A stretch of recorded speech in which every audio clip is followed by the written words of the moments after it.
Leur chant retentissait sur ces terres bien avant l'existence de la frontière. Un concept d'ailleurs inimaginable pour les indigènes Tohono-O'odham et qui n'existe pas dans leur vocabulaire.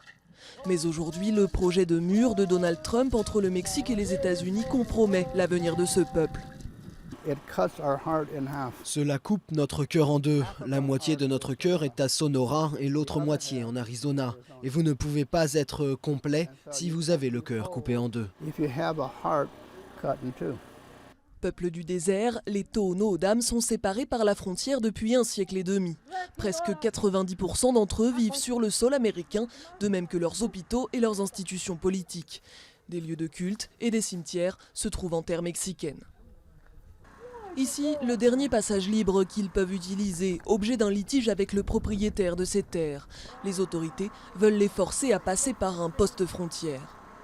Nous perdrions plus de 7 heures s'il fallait qu'on fasse un détour jusque là-bas. Et si c'est une urgence médicale, comment on fait? Il sera peut-être déjà trop tard quand on y sera.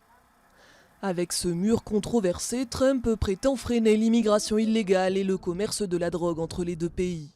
Mais ce projet séparerait la nation autonome de sa population installée au Mexique par plus de 120 km.